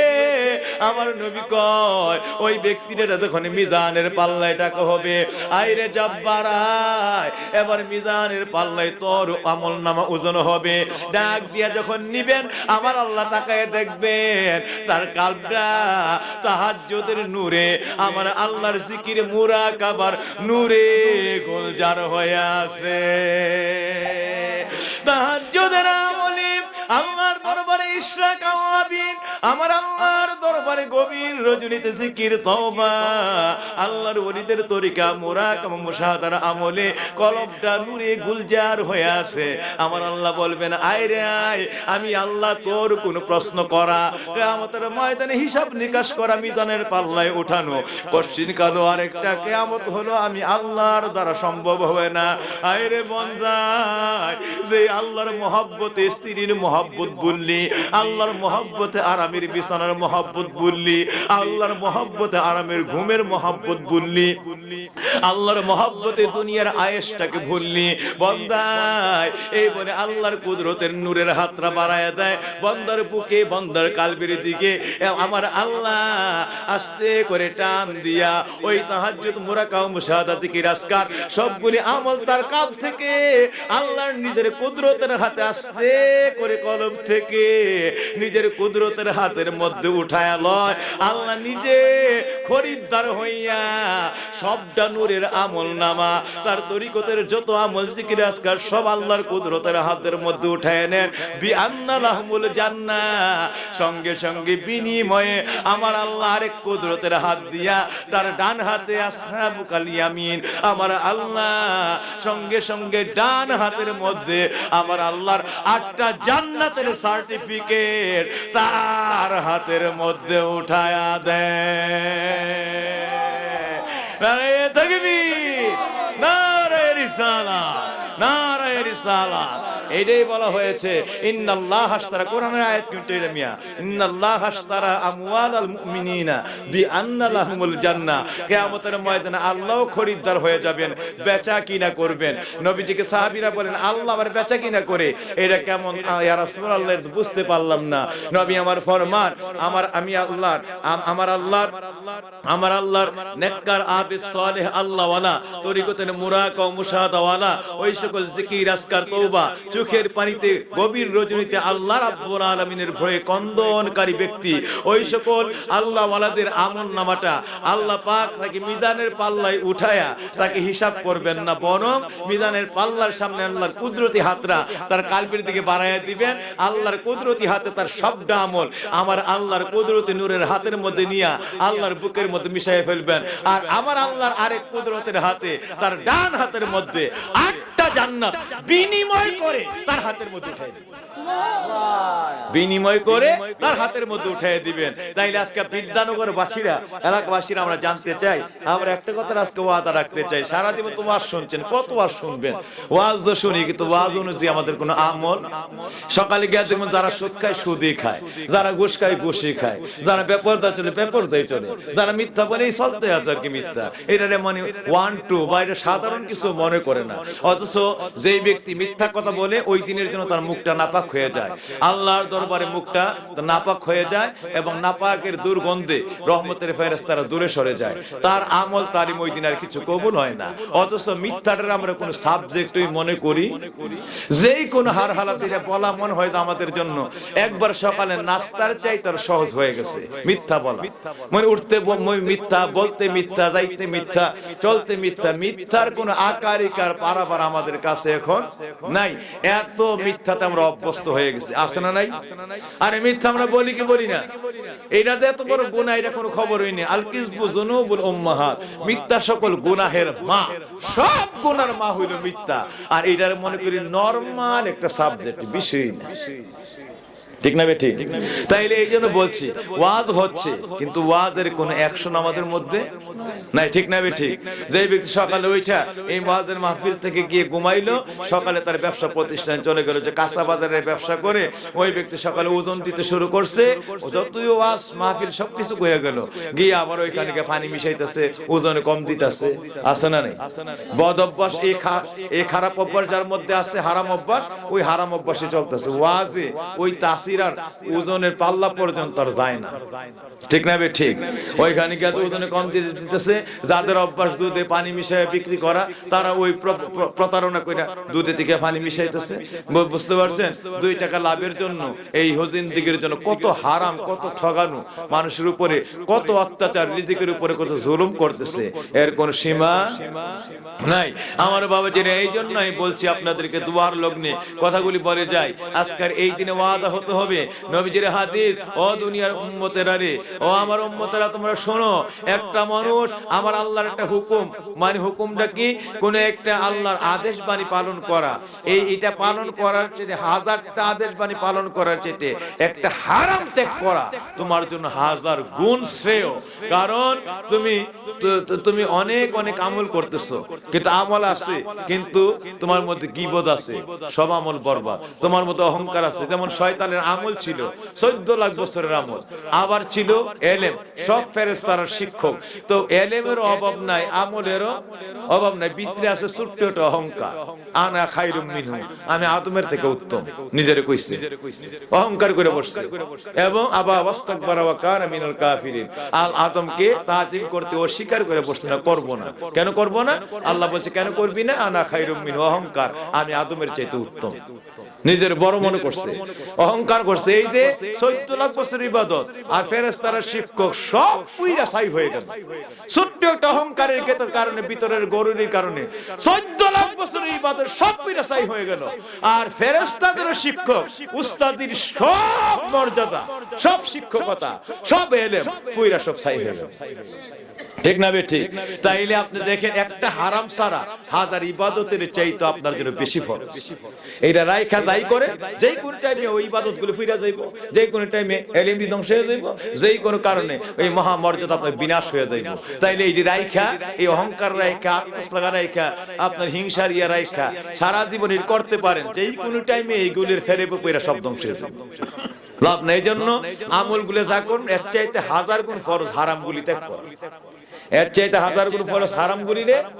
এই জন্য বলছে, নিজেকে নেক বান্দা রূপে গড়তে যদি চাও, তোমারে আল্লাহর ওয়ালি রূপে গড়তে যদি চাও, 10টা জিনিস ভিতরে থেকে দূর করে দাও, 10টা জিনিস ভিতরে থেকে দূর করে দাও। বন্দা ক্রোধ লালসা, ক্রোধ লালসা, দীর্ঘ আশা, হিংসা ফাসাদ, আর ক্রোধ লালসা, দীর্ঘ আশা, হিংসা ফাসাদ আর মিথ্যা গীবত কৃপণতা রিয়া অহংকার মিথ্যা গীবত কৃপণতা রিয়া অহংকার এই 10টার যে কোনো একটা যদি ভিতরে থাকে 1,00,000 বছর আমল লয়েও যা ঘটবে সব কিছু লয়ে দেখবা এই একটা রিফু দিয়ে সব সাজানো আমল ধ্বংস হয়ে যাবে। সুতরাং বাবাজিরা আমার এই জন্য যাও তো আমল করে যা কিছু করেন এর ভিতরের এই সকল রিপু ত্যাগ করা আল্লাহ রাব্বুল আলামিনের প্রিয় হাবিব কয় এক একটা আমলের চাইতে 100 গুণ বেশি ফরজ রিপুর যত তাড়না আছে এই সকল হারামগুলির ত্যাগ করা। ত্যাগ করতে কই দিতে ওলির কাছে আল্লাহর ওলির কাছে গিয়ে আসেনা ওইখান থেকে আল্লাহর থেকে মুরাকাবা শিখতে হবে জিকিরের আমল শিখতে হবে কারণ কালবে এগুলি আছে এইগুলিতে ধরা যায় না ছোঁয়া যায় না বাইরের কাপড়ের মতো না সাবান সোডা ব্লেসিং পাউডার নিয়ে লাগায়া ধুইয়া ফেলবে পরিষ্কার ফেলবে এর ভিতরে কালবের মধ্যে এগুলো কই থেকে ধুইবো তো ধুইতে হইলে দোয়ার যন্ত্র আছে লিকুল্লি শাইইন সিকালা সিকালাতুল কুলুবি যিকরিল্লাহ নবীজি ফরমান প্রত্যেকটা জিনিস নষ্ট হইলে যন্ত্র আছে একটা বস্তু আছে পরিষ্কার করা ঠিক করা এটাকে শান দেওয়া দাও মরিচে পড়ে গেলে রেড যন্ত্র দিয়া কামারের দোকানে শান দিলে আস্তে করে ধার চলে আসে ঠিক প্রত্যেকটা যে বস্তু এটা রিপেয়ারিং করা এটাকে ঠিক করা একটা বস্তু আছে যন্ত্র আছে কিন্তু কালবে যখন এই সকল গুনাহ নাফরমানি এই সকল রিপু এইগুলি দিয়ে জর্জরিত হয়ে যায় এটা ঠিক করার যন্ত্র হলো জিকরুল্লাহ বেশি বেশি করে আল্লাহর জিকির করা এই জিকিরের জরব পড়তে পড়তে লাগতে লাগতে পাকা বড়ই গাছে বাচ্চারা ঢিল মারলে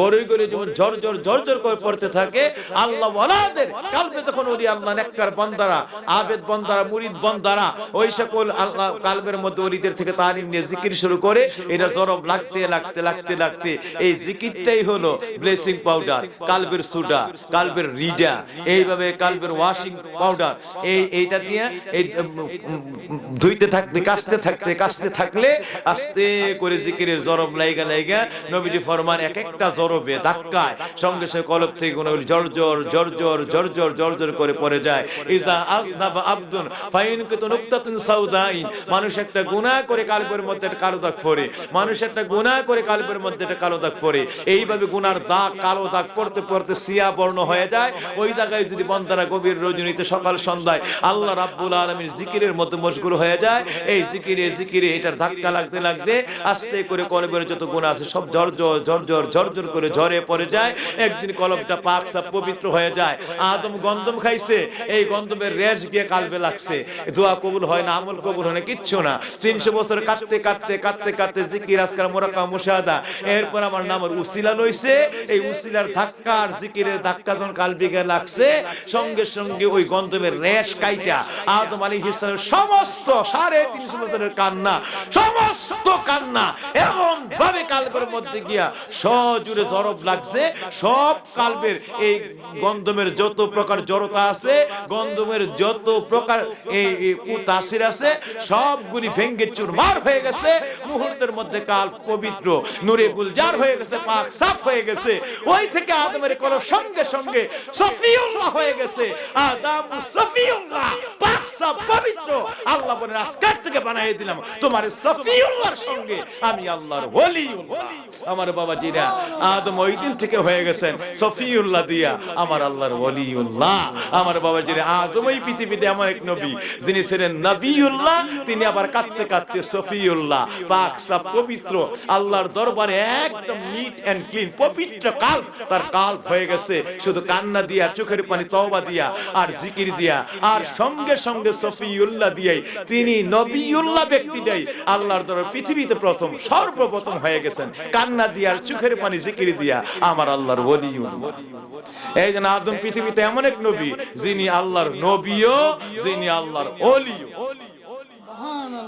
আদম নবীও আদম ওলিও সুবহানাল্লাহ আদম নবিয়ুল্লাহ আদম সফিউল্লাহ এই সফিউল্লাহ হয়ে গেছেন আল্লাহর ওলিউল্লাহ এই জন্য এটা থেকে কিয়ামত পর্যন্ত দলিল হইছে যারা জীবনে গুনাহ হয়ে গেছে যারা জীবনে নাফরমানি হয়ে গেছে যাদের জীবনে আল্লাহর অবাধ্যতা সীমা লঙ্ঘন হয়ে গেছে আদমের সুন্নাত অবলম্বন করবে এইভাবে কাঁদবে চোখের পানি ছাড়বে তওবা করবে জিকির করবে আল্লাহর কাছে এইভাবে রুনা জারি করবে জিকিরে আল্লাহর কাছে ক্ষমা ভিক্ষা চাইবে এরপরে আমার নবীর নাম নামের উসিলা নিয়ে আল্লাহর কাছে দোয়া করবে।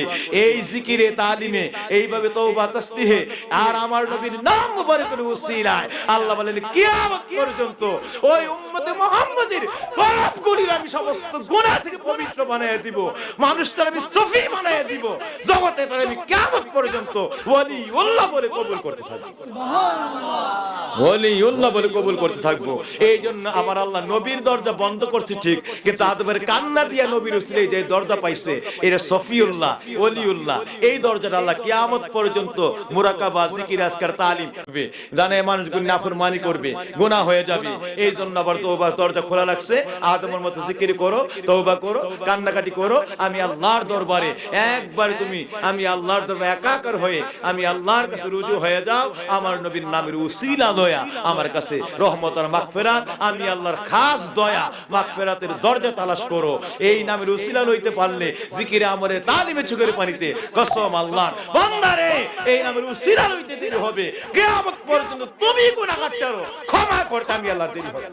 সুবহানাল্লাহ, দয়াল আল্লাহ দয়া করেন নবীর উসিলায়, দয়াল আল্লাহ দয়া করেন নবীর উসিলায়, পাপের ক্ষমা পাওয়া যায় সোনার মদিনায়, বন্দার পাপের ক্ষমা পাওয়া যায় সোনার মদিনায়, বন্দার পাপের ক্ষমা পাওয়া যায় সোনার আহা উম্মতেরা পাপ করিলে নবী কষ্ট পায়, হাত পিছায়া কাঁদেন নবী সোনার মদিনায়, হায়রে ক্ষমা চেয়ে কাঁদেন নবী সোনার মদিনায়, হায়রে উম্মতেরা পাপ করিলে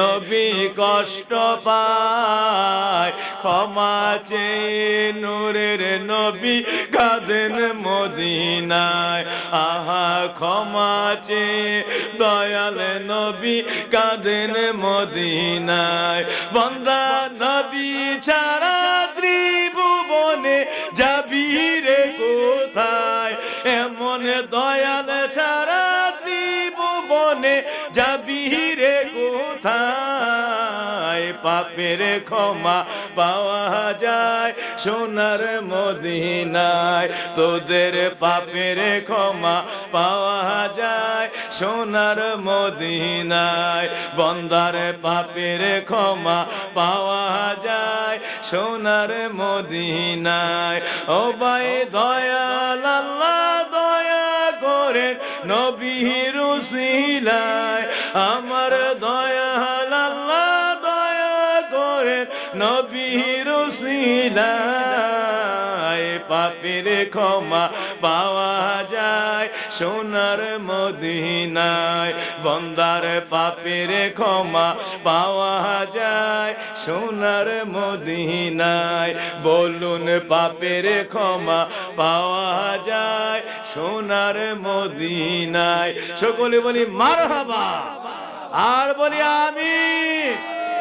এটা আপনার আমার কথা না, এটা আমার আল্লাহ নিজে বলেছেন, ওয়ালাউ আন্নাহুম ইযলামু আনফুসাহুম, নবী আপনি বলে দেন বান্দাগুলি যখন আত্মার উপরে নফসের উপরে জুলুম করে বসে, গুনাহ করে বসে, আমি আল্লাহর অবাধ্যতা সীমা লঙ্ঘন কাজ করে বসে, তাদেরকে বলে দেন যাউকা, তারা যেন আপনার দরবারে চলে আসে, ইসজাউকা, তারা যেন আপনার কাছে চলে আসে, ইয়া রাসূলুল্লাহ ফাস্তাগফিরুল্লাহ ওয়াস্তাগফার লাহুমুর রাসূল, তারা যদি আল্লাহর কাছে আপনার ওসিলা বানায়া ক্ষমা চায়, আল্লাহ আমার নবীর খাতিরে আমরা মাফ করে দেন, আল্লাহ নবীর খাতিরে আমরা দয়া করেন, আল্লাহ আপনার হাবিবের খাতিরে আমরা একটু মাফ করেন, আল্লাহ হাবিবের খাতিরে আমরা একটু কবুল করেন আল্লাহ, এই বলে যদি আপনার উসিলা দয়া উম্মত করে কাঁদতে শুরু করে ওয়াস্তাগফার লাহুমুর রাসূল, আর আপনি রাসূলের যদি একটু দয়া লাগে, একটু মায়া লেগে যায়, তার কান্না চোখের পানি আপনার উসিলার উপরে আপনি যদি একটু বলে উঠিনি আল্লাহ কি করবেন, আপনি যেভাবে কাঁদতেছে আল্লাহ একটু দয়ার নজর দেন।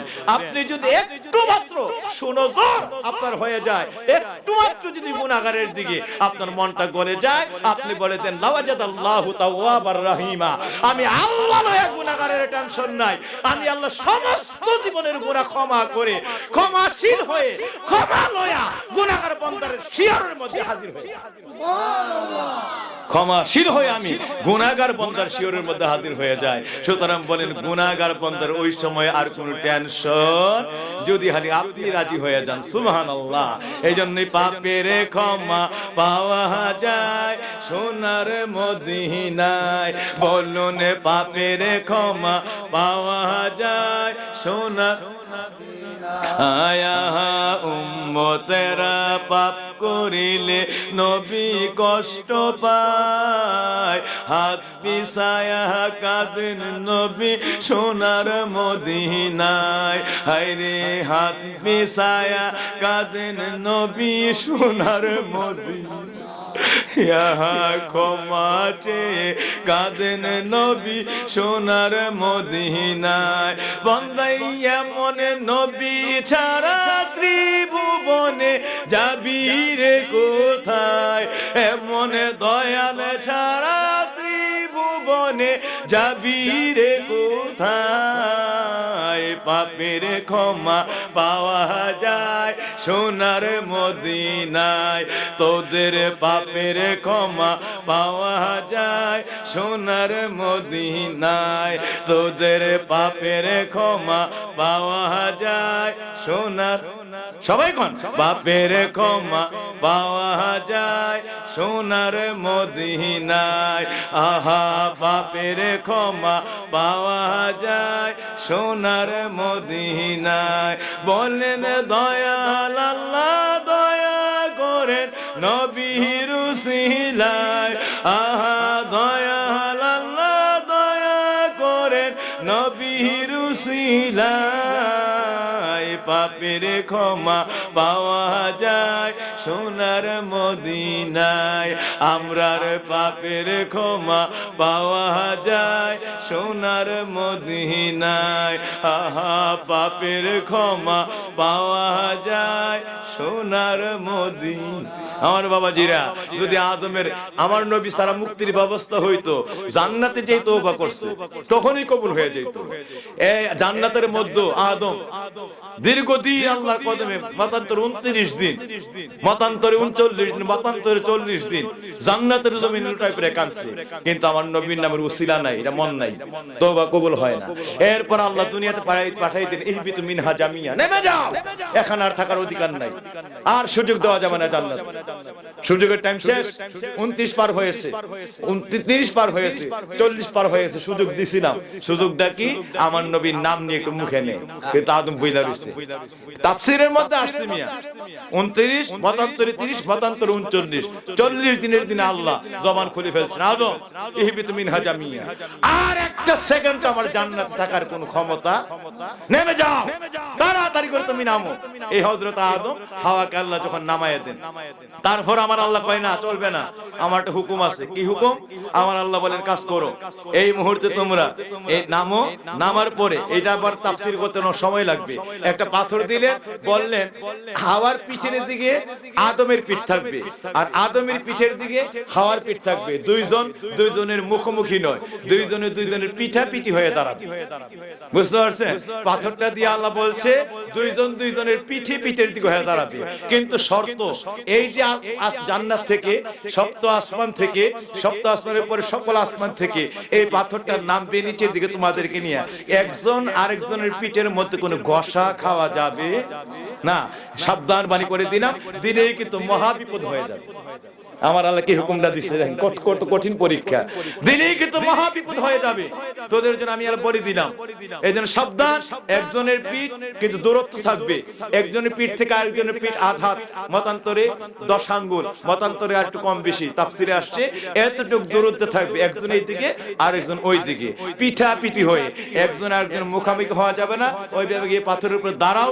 কিন্তু কোথাও কোনো আসমানে আল্লাহর এক একটা আসমান নামবে 500 বছরের করে রাস্তা, এই পাথরটাই তোমার শোনো এই পাথরটাই তোমাদেরকে নিয়ে যাবে। কিন্তু সাবধান বাড়ি হলো, একজনের পিঠের সঙ্গে আরেকজনের পিঠ ঘষা লাগতে পারবে, লাগলেই কিন্তু মহাবিপদ হয়ে যাবে।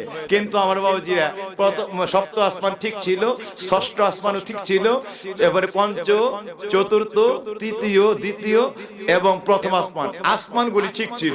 দুনিয়ার আসমান ভেদ করে যখন দুনিয়ার জমিনে এই মহাশূন্যে চলে আসছে, এখানে চলে আসার পর মহা দুর্ঘটনা ঘটে গেছে। মাত্র পাথরটা নিয়ে নামতেছে হঠাৎ করে আল্লাহর কি কুদরতি হুকুম, আদমের পিঠের মধ্যে হযরত হাওয়ার পিঠে একটু ঘষা লেগে যায়। যেই মাত্র ঘষা লাগবে ঠাস করে পাথরটা বাইরে দুইটা টুকরা হয়ে যায়, দুইটা টুকরা হয়ে পৃথিবীর দুই দিকে যাইতে শুরু করছে।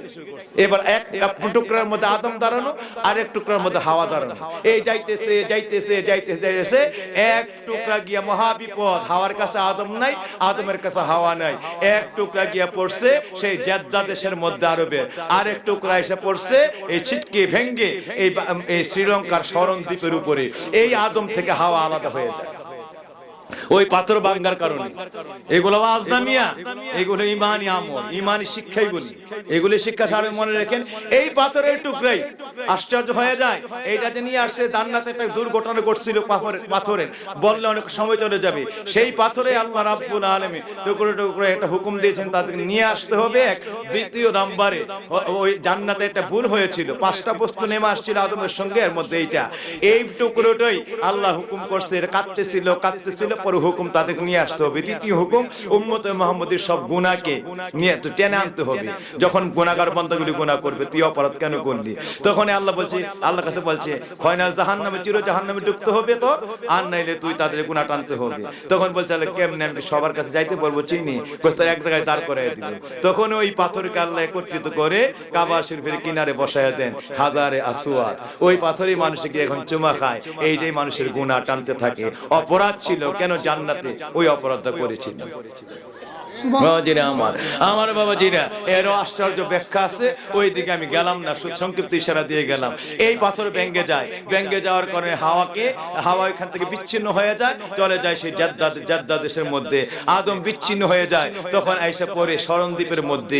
এই শুরু হলো দুইজনের 300 বছরের বিরহের কান্না। একজন আরেকজনের খুঁজে পায় না, রুট নাই, ঘাট নাই, পৃথিবীতে কোনো জনমানবের চিহ্ন নাই, কেউ বলতে কেউ নাই, খবর দিবার মতো কেউ বলতে তাদের কাছে কেউ নাই। 350 বছর পরে আমার নবীর নামের উসিলা নইল। কার নামের উসিলা? তাও কেমনে জানেন? আমার নবীর চিনলেন না, কেমনে নবীর নামের উসিলা লইছে? তাফসীরটা একটু করেই যাই ছোট্ট 2-3 মিনিটে। আমার আল্লাহর কাছে হযরতে মাত্র 2-3 মিনিট শেষ করার চেষ্টা করছি। আল্লাহর কাছে হযরতে জিবরাইল কাঁদতেছে, আল্লাহ ভয় পাই বলতে পারি না, আল্লাহ ভয় পাই বলতে পারি না, মনটা বড় কাঁদে কিন্তু বলতে বড় ভয় পাই। আল্লাহরে বারবার কয়, আল্লাহ ভয় লাগে বলতে পারি না, তুমি অনুমতি তো একটা কথা কইতাম। আমরা অনেকে একটু বিপদ আপদ হইলে, একটা উচ্চ পদস্থ ব্যক্তি হইলে, এমপি মন্ত্রী বা কেউ, আমরা গেলে কথা বলতে একটু ইতস্ততা বোধ করি, কথাটা বলতে একটু চিন্তা করি, এইরকম আছে না? আমার আল্লাহর কাছে আদম জিবরাইল কথা বলতেছে, খুব ভয়, আল্লাহ একটা কথা বলতে ভয় লাগে, তুমি নিয়ে আবার কোনো রাগ হয়ে যাও, আবার নিয়ে কঠিন কোনো বিপদে পড়ে যায়, শাস্তি নি হয়ে যায়, আল্লাহ তুমি কি একটু দয়া করবে, একটা কথা বলার সুযোগ দিবা। আদমের জিবরাইলের যে মিনতি, আল্লাহ বারবার তাকাইতেছে, কি হইল? আচ্ছা কি হইল এটা জানে কি জানে না? আরে মিয়া জিবরাইলের মনে মধ্যে কি আছে, কেন ইতস্ততা, কি তার চাওয়া, কি তার প্রশ্ন হবে, আল্লাহ জানে কি জানে না? এরপর আল্লাহ কি নাটকীয় বান, সুবহানাল্লাহ, কি হইছে তো, আরে কি হইছে জানে না, কি করে?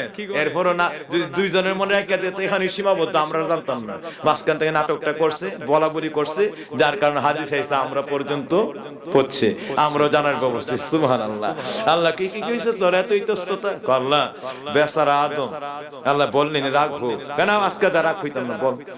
বেচারা আদম 300 বছর এই গন্ধম খাইছে, আল্লাহ বুঝতে পারছে না, ও তো নিজে না হাওয়ার ফেরে ফুবিরে, আর হাওয়াও তো না শয়তানের পরিচয় ফিরে। শব্দ তুমি জানো আল্লাহ কি বিপদরা হইছে, জান্নাতে থাকতে পারলো না, দুনিয়াতে আজকে পর্যন্ত শুনছি বেচারা নাকি মারাত্মক কান্না কান্দে, আল্লাহ চোখের পানিতে নাকি একটা ঝর্ণা হয়ে গেছে, আল্লাহ জংলার পাখিরা নাকি আইসা এই পানিটা পান করে চোখের পানিটা, আর কয় আদম তোর চোখের পানি বড় মিঠা। এরা শুনলে নাকি আদম এমন কান্না কান্দে যে আল্লাহ জংলার পাখিরা আমার তিরস্কার করে, না জানি আমি তোমার মনে কেমন কষ্ট দিছি আল্লাহ। এই বলে বলে আল্লাহ তোমার কাছে এত কান্না কাঁদে, আল্লাহ তুমি একটা সুযোগ দিবা একটা বার। বেচারা লাগে 300 বছর দেখা নাই, জান্নাতে কত একসঙ্গে চলছি, কত খেদমত করছি, কত কাছে গেছি, কত খবরাখবর বলছি, আল্লাহ মনটা চাই বেচারার একটা বার দেখতে। তুমি নি রাগ ও ডরে কই না, হ্যাঁ আমার গন্তম খাইছে তারে দেখবি তুই, আল্লাহ তুমি রাগ হয়ে যাও, এই জন্য আমি বলতে সাহস পাই না। কিন্তু এবার আর মনের দুঃখটা এটা মনের মধ্যে ছাপাইয়া রাখতে পারি না, সহ্য করতে পারি না। আল্লাহ হুকুম যদি দিতা, প্রায় 350 বছর হয়ে যাচ্ছে, একটা বার বেচারার দেখে কোন অবস্থা আছে বুঝতে পারছেন? হযরত জিবরীল বলতেছে এই 2 মিনিট কষ্ট মানে কি, হ্যাঁ আমার বাবা যেটা আল্লাহ কয় তুই দেখতে খুব মন চায়, আল্লাহ মন চায় মানে তুমি ভিতরের দিকে তাকায়া দেখো, কলজাটা আমার ফানা হয়ে গেছে, একটা বার বেচারার না দেখলে মনটার মানি না। আল্লাহ কয় তাই তোর মনের মধ্যে কহ, আচ্ছা যাও হুকুম দিলাম নেমে যাও, বেশি সময় লেট করবা না, অল্প সময়ের মধ্যে বেচারা আদমকে দেখা তাড়াতাড়ি তোমার দপ্তরে সিদরাতুল মুনতাহায় চলে আসবা, তাড়াতাড়ি যাও, দেরি করা যাবে না। জিবরাইল হুকুম পাইয়া সেকেন্ডের আগে ওয়ালাহু সিত্তামিয়াতিন জানাহিন, হাদিসের বড় তার 600 ডানা আছে, একটা ডানা দুই জাপটানি দেয়, সে সঙ্গে সঙ্গে একটা 1 সেকেন্ডের 1000 ভাগের 1 ভাগকে বলা হয় মাইক্রো সেকেন্ড, আর মাইক্রো সেকেন্ডের 1000 ভাগের 1 ভাগকে বলা হয় পিকো সেকেন্ড। মনে রাখেন এই যে দুনিয়াতে ঘড়ির কাঁটা, মিনিট, ঘন্টা, সেকেন্ড, এই সেকেন্ডের একটা সেকেন্ড এইটার 1000 ভাগের 1 ভাগ সময়কে বলা হয় মাইক্রো সেকেন্ড, আর মাইক্রো সেকেন্ডের 1000 ভাগের 1 ভাগকে বলা হয় পিকো সেকেন্ড। ধরতে সুই তো বুঝাই তাহলে কোন সময় গেছে, বুঝতে পারছেন? এই পিকো সেকেন্ডের আগে, তার চেয়ে তো 1000 গুণ আগে তিনি 500 বছরের রাস্তা একটা ডানা দিয়ে ডাপটানি দিলে সামনে যাবে। সুবহানাল্লাহ, কেমন পাওয়ারফুল ডানা আর কেমন পাওয়ারফুল ইঞ্জিন, সুবহানাল্লাহ। এই একটা পাকা মানে ডাপটানি দিছে 1 সেকেন্ডের 1000 ভাগ, মাইক্রো সেকেন্ড 1000 ভাগ 1 ভাগ, পিকো সেকেন্ডের আগেও জিবরাইল দুনিয়াতে চলে আসে। সুবহানাল্লাহ। আইসে কোন জায়গায়? তাফসীরে আসছে আদম আলাইহিস সালাম যেই জায়গাতে বসে আল্লাহর কাঁদতেছে, আল্লাহর দরবারে জারজার করে কাঁদতেছে, এটা ছিল তখনকার এই সময়টা ছিল আরাফার ময়দান। আরাফার ময়দানে কাঁদতেছে, হযরতে জিবরাইল ছিল আদম থেকে এই মুহূর্তে আয়েশার নামছে দুনিয়াতে ছিল 3 মাইল দূরত্বে। তাফসীর আসছে কয় মাইল? 3 মাইল দূরে। এমন ঝড়, এমন ঘূর্ণিঝড়, টর্নেডো, হেরিকেন, সাইক্লোন এমন ভাবে নামছে, তাফসীরে আসছে একসঙ্গে হেরিকেন, একসঙ্গে সাইক্লোন, একসঙ্গে টর্নেডো, একসঙ্গে ঘূর্ণিঝড়, মানে ঘূর্ণিপাকের যত নমুনা আছে সবগুলি দুনিয়ার মধ্যে দায়া নামছে, ধেয়ে আসছে। জিবরাইলের মতো ফেরেশতা দাঁড়াইয়া থাকার কোনো ক্ষমতা নেই, একটা ঝাপটানি দিয়ে মনে হয় যে জিবরাইল পৃথিবীর কোন প্রান্তে দ্বীপান্তর নিয়ে যাইব, জিবরাইল ফেরেশতার খুঁজে পাওয়া যাবে না, এমন অবস্থা জিবরাইলের।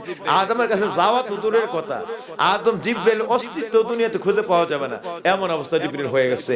দাঁড়ানোর কোনো ক্ষমতা নেই। একটা গাছ ছিল 1000 বছরের পুরানো, অত্যন্ত মোটা, গেছে ধরার জন্য এইটা পর্যন্ত মূল উপরে গেছে, সেই জায়গা তো আর কোন দাঁড়াইবার আর কোন ভরসা নাই। হযরত জিবরাইল দেখেন কি ঘটনাটা করছে। হযরত জিবরাইল সঙ্গে সঙ্গে জান্নাতের মধ্যে লেখা দেখছিলেন, ওইটা তার চোখের সামনে টর্নেডো, কঠিন ঘূর্ণিঝড়ের ভিতরে তার চোখের সামনে ভেসে উঠছে। লেখাটা কি? লেখাটা ছিল যদি কোনো মানুষ কঠিন বিপদে পড়ে যায়, যখন ইজা আসাবাতহুম মুসিবা, যখন তার মধ্যে কোনো কঠিন মুসিবত চলে আসে, সেই ব্যক্তি কি করবে? আযিন লিল্লাহ, আমার আল্লাহর দরবারে আযান দিতে শুরু করবে। লেখা আছে যা আসাবাতুহুম মুসিবা আযীনু লিল্লাহ, সঙ্গে সঙ্গে মুসিবত গ্রেফতার করে ফেললে আর কোন পাচার পথ না থাকলে একটাই পথ, সে তখন আযান শুরু করবে। সে কি দিতে শুরু করবে? আযান। কেউ আজে কষ্ট হয় নাকি? অনেকেই মনে করতে পারে আরে বিভিন্ন মৌলবীর মতো বেশি সুর দেয় না, বেশি গান গজল গায় না, এইটা আবার কি ওয়াজ? অনেকে মনে করতে পারে না, এখন তো যুগ নষ্ট হয়ে গেছে, গান গজল পাইলে মনে করে ঠিক আছে, ঠিক আছে। কিন্তু মনে রাখেন, কানে হাত রেখে বলছি, শুরু থেকে এই পর্যন্ত যা বলছি, এই আমল যদি আপনার জীবনে একবার আনতে পারেন নসিহত বলে দিয়া, আপনি বিদ্যানগরের ময়দান থেকে হাত রেখে বলে গেছি কানে, এই আমল একদিন ওলিউল্লাহ বানায় আপনারে আল্লাহর বেলায়েতের দরজা দিয়ে জগৎ থেকে আখিরাতে নিয়ে যাবেন ইনশাআল্লাহ। এগুলি সাধারণ নসিহত না, আপনার চেয়ে 1 কোটি গুণ বেশি কষ্ট হয় আমার বলতে। আপনার আমার এই বিদ্যানগরী শুধু মাহফিল না, এমন কোন রাত্র নাই আর দিন নাই আমার কোনো প্রবলেম নাই, ঠিক আছে? এর চাইতে কোটি গুণ বেশি কষ্ট, মন চায় না আসতে, মাহফিল আসতেই মন চায় না, মানে আর মনই চায় না এই মাহফিলে যাই। এরপরও কি করবো, দরবারের পেশাবুদের কারণে নির্দেশ রক্ষার্থে আর আপনাদের জন্য অন্তত একটা কথা দিও, যদি কেউ হেদায়েত হয়ে যায়, নবীজি বলছে মুআজ রে, ইয়ামেন দেশে তোমারে পাঠাচ্ছি, একটা লোক যদি তুমি আমি নবীর সুন্নত দিয়া তাদেরকে দাওয়াত দিবা, এই আমলে একটা লোক আমি নবীর সুন্নত তরিকা দিনের মধ্যে চলে আসলে 70,000 নূরের ফেরেশতা নাজিল হয়ে যায়। কিয়ামত পর্যন্ত তোমার জন্য হাত বিছায়া নূরের ফেরেশতা দোয়া করতেই থাকে, তুমি দোয়াতে না থাকলো এরা তোমার জন্য দোয়া করবে।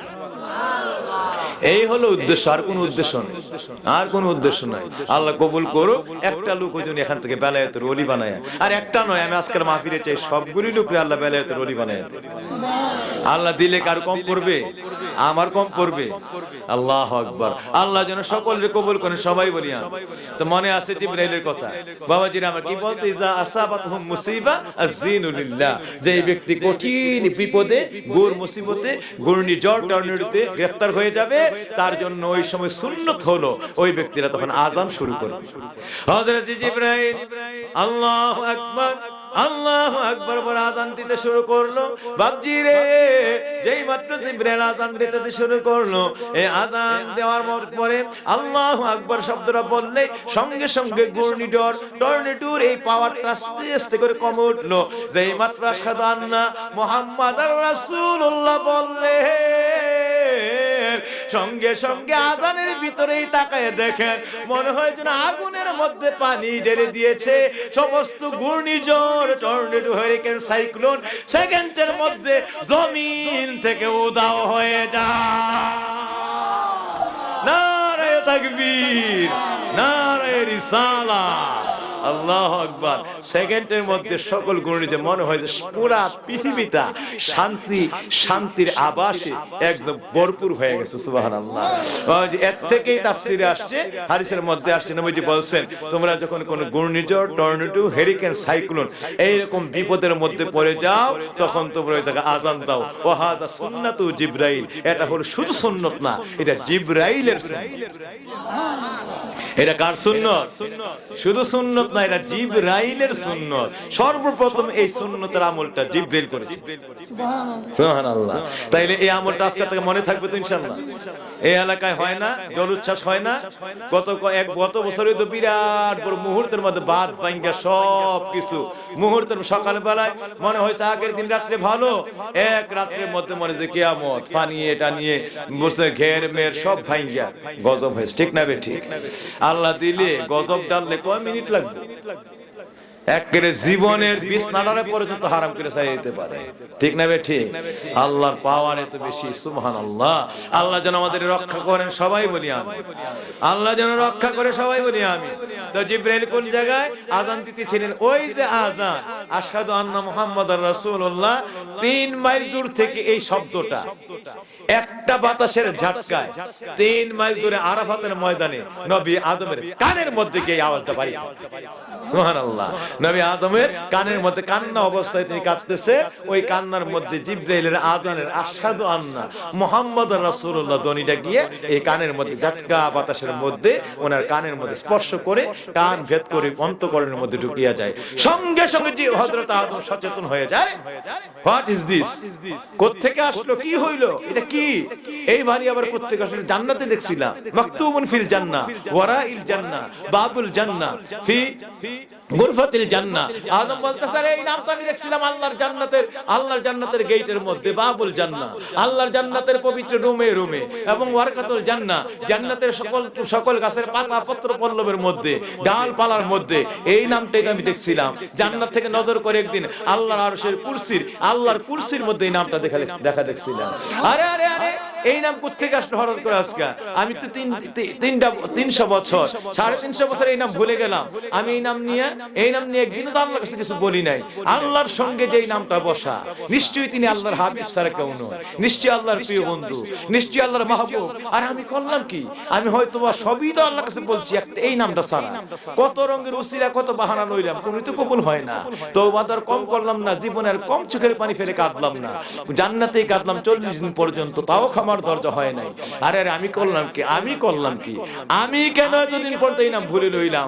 সঙ্গে সঙ্গে একটা ডাক দিয়ে চিৎকার করে লুটায় পড়ছে আল্লাহর কুদরতি কদমে সাজদার মধ্যে, আল্লাহুম্মা ইন্নী আসআলুকা বিহাক্কি হাবিবুকা মুহাম্মাদুর রাসূলুল্লাহ সাল্লাল্লাহু আলাইহি ওয়াসাল্লাম, লা ইলাহা ইল্লাল্লাহ, লা ইলাহা ইল্লাল্লাহ, সবাই লা ইলাহা ইল্লাল্লাহ। বাইরে এই কালেমার দুইটি ভাগ, প্রথমেতে আল্লাহ পাক, শেষ ভাগেতে সাহিবুল আউলাক, শেষ ভাগেতে সাহিবুল আউলাক, নূর নবী কামলিওয়ালা, লা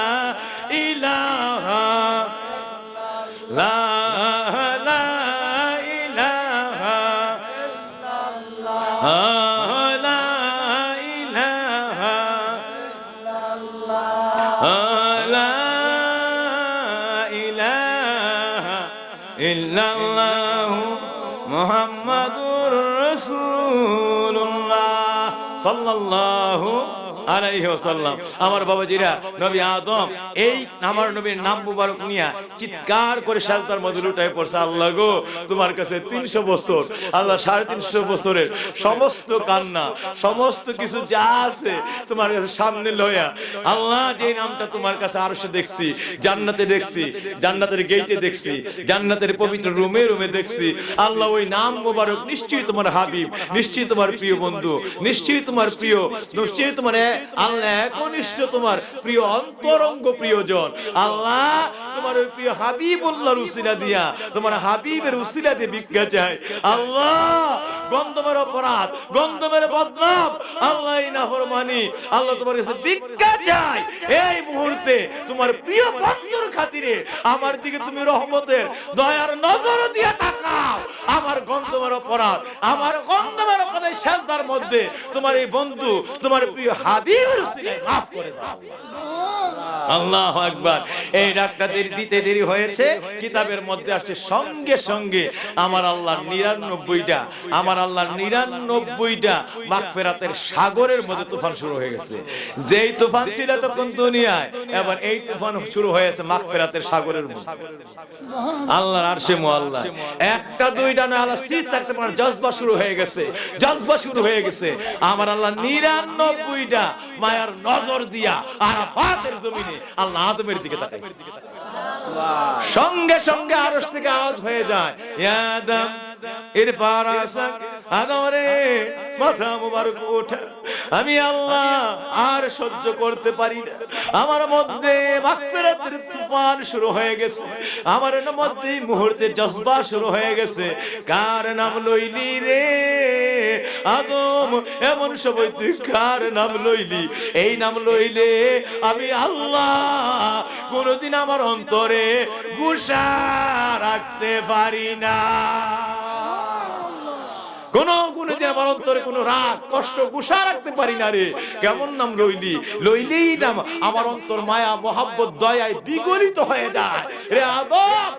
আদম আর তাড়াতাড়ি করে মাথা ওঠা, আর কান্না নয়। 300 বছরের কান্না কবুল করলাম, 350 বছরের চোখের পানি কবুল করলাম, অন্তরকে কাঁদতে আত্মাকে কলকে পাক সব পবিত্র বানিয়ে দিলাম, নূরে গুলজার করে দিলাম, আত্মাটাকে আমি আল্লাহ সফিউল্লাহ বলে কবুল করে নিলাম।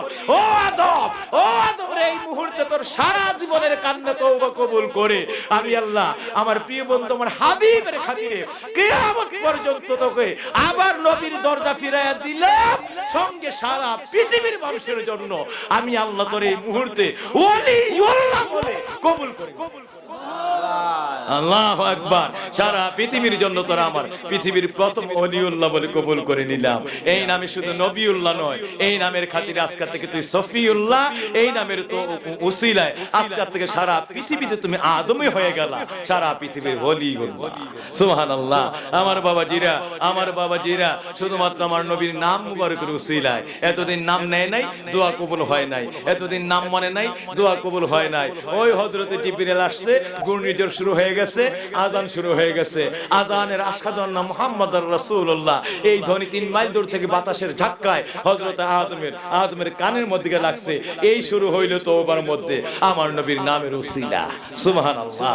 এই শুরু হয় নামের উসিলা, এই কান্না উসিলায় ওই দিন থেকে আদমের সারা জীবনের চোখের পানি কবুল হইয়া আদম হয়ে যায় সফিউল্লাহ, ভিতরটা পাক সাফ নূরে গুলজার। ওই দিন থেকে আদম হয়ে যায় ওলিউল্লাহ। আমার নবীর সঙ্গে আল্লাহ মেরাজের ওয়াদা করছে, আপনার উম্মতেরা যারা আপনার নাম নিয়ে এভাবে কোন গুনাহ কোন নাফরমানিতে আপনার নামের উসিলায় কাঁদবে, ওয়াজিজাউকা আপনার দরবারে চলে আসবে, না আসতে পারলো যেখান থেকে হোক আপনার নামের উসিলায় তওবা করে বসবে, ইয়া রাসূলুল্লাহ লাওয়াজাদাল্লাহু তাওয়াবার রাহিমা। আমি আল্লাহ সব গুনার ক্ষমা লয়া ওয়াদা করলাম, গুনাহগারের শিওরে আমি আল্লাহ নিজে গিয়ে হাজির হয়ে যাব। আল্লাহু আকবার। সুতরাং কোন বেয়াদব আজকে বলতে চায় নবীর নামের উসিলা লওয়া লাগবে না। এই যে আহলে হাদিস জাতীয় আর কতগুলা বেয়াদব গোষ্ঠী, নাউজুবিল্লাহ। অথচ আদম আলাইহিস সালামের তো নবী, আল্লাহর দরবারে একমাত্র কবুল হয়েছে সারা জীবনের গন্ধমের অপরাধ কান্না তওবা একমাত্র আমার নবীর নামের উসিলা। কিয়ামত পর্যন্ত সফিউল্লাহ ওলিউল্লাহর দরজা এই নাম দিয়ে আল্লাহ আমাদের জন্য মঞ্জুর করে রাখছে। সুতরাং আমার নবীর নামের উসিলা ১৩,০০০ বছর যাবত ওলিয়া নবী রাসূল এর আগে আদম থেকে সব নবীরা লইছে মাপ পাইছে। যে যুগে ছিল সব যুগে ইব্রাহিমের আগুন পানি আগুন শান্তির বাগান হয়ে গেছে একমাত্র আমার নবীর নাম মুবারকের উসিলা। ইব্রাহিমের কপালে ছিল নূরে মুহাম্মদী। এইভাবে আদম থেকে ঈসা পর্যন্ত সব নবীর মুক্তি আমার নবীর উসিলায়। আর কিয়ামত পর্যন্ত সব মানুষের নাজাত উসিলা মুক্তি হবে একমাত্র আমার নবীর নামের উসিলায়। আমরা বলতে চাই এই নামের উসিলা আদম থেকে ঈসা থেকে আজকা পর্যন্ত, আজকা থেকে কিয়ামত পর্যন্ত সব মানুষ মুক্তি পাইবে এই নাম ধরে ধরে। সুতরাং সবার মধ্যে নামের উসিলা ছিল আল্লাহ ওয়ালারা নবী রাসূলেরা। এইভাবে আশিক রাসূলদের মধ্যে আমরা ওই নামের উসিলা দিয়া আমার আল্লাহরে ডাকতে চাই কি চাই না? আর জোরে বলে চাই কি চাই না? আর জোরে বলে চাই কি চাই না? এই নামের উসিলা চলবে কি চলবে না? কোন বেয়াদব মুনাফিক দুশমনের রাসূলের কোন কথা আমরা শুনবো? সবাই হাতে উঠে আল্লাহর দেখাই দেই, ঠিক না বেঠিক? শুনবো? আল্লাহু আকবার, ইয়া রাসূলুল্লাহ। সকলে বলি মারহাবা, আরো জোরে বলি মারহাবা। সুতরাং আমরা কোনদিন এই নামের উসিলা ছাড়বো না। নবী ছাড়া ত্রিভুবনে যাবি রে কোথায়? বান্দা হে দয়াল ছাড়া ত্রিভুবনে যাবি রে কোথায়? পাপের ক্ষমা পাওয়া যায় সোনার মদিনায়। বান্দা পাপের ক্ষমা পাওয়া যায় সোনার। আল্লাহ যেন সবগুলি ওয়াজ মনে রাখার তৌফিক দেন, এই অনুযায়ী আমল করার তৌফিক দেন। ফজরের নামাজ পড়তে চাই কি চাই না? যোহর আসর মাগরিব এশা পড়তে চাই কি চাই না? একটু সুযোগ থাকলে ইশরাক আওয়াবিন তাহাজ্জুদ চাই কি চাই না? সেই ব্যক্তি চোখের পানি ছেড়ে তাহাজ্জুদের মধ্যে জিকির করবে, কানবে।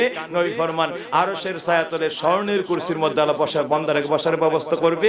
ফেরেশতাদেরকে নিয়ে সালামুন আলাইকুম তিবতুম ফাদখুলুহা খালিদিন সাদর সম্ভাষণ দিয়া আল্লাহ তারে পবিত্র জান্নাতের ভিতরে নিয়ে যাবে। যারা তাহাজ্জুদের আমল করেছে এবং তাহাজ্জুদের পরে জিকির করে আল্লাহর দরবারে তওবা করে নবীর উসিলা লয়ে কেঁদেছে। তাইলে তাহাজ্জুদের আমল আমরা চাই কি চাই না? শুধু ওয়াজই থাকবো না, আমলে আসবে। ওয়াজের ময়দানে না আমলে আসবে। আল্লাহ যেন কবুল করেন।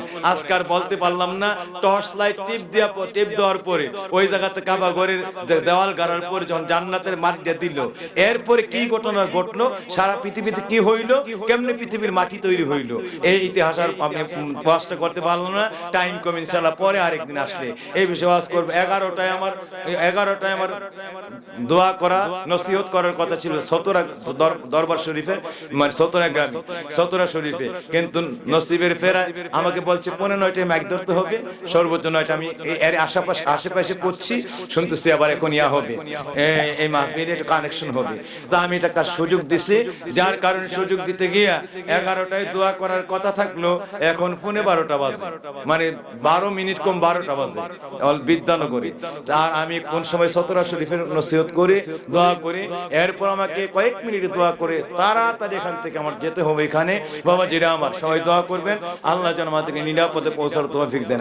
আপনাদের পায়া মনের মহব্বতে সময়ের দিকে আর তাকাই না, বলতে নিছি বুঝতে পারছেন, কিন্তু আমার কিন্তু 12টা বাজে। হ্যাঁ, আল্লাহ যেন ওই এলাকার মানুষ যেন শান্ত থাকে, ওনার জন্য বেশি কষ্ট মনে না করে, সবাই বলি আমিন, আবারও বলি আমিন। কর্তৃপক্ষ আমার কাছে আরজ করেছে, ওনারা আপনাদের জন্য তাবারুকের ব্যবস্থা করেছেন, সকলে একটু তাবারুক গ্রহণ করার জন্য লাইন ধরে বসেন, সকলে তাবারুক দিবে। এখনই আমরা যারা আছি সালাম দেই নবীরে, আর সকলে কাতারবদ্ধ হয়ে যায়, সালাম দেই আর কাতারবদ্ধ হয়ে যায়। ইয়া নবী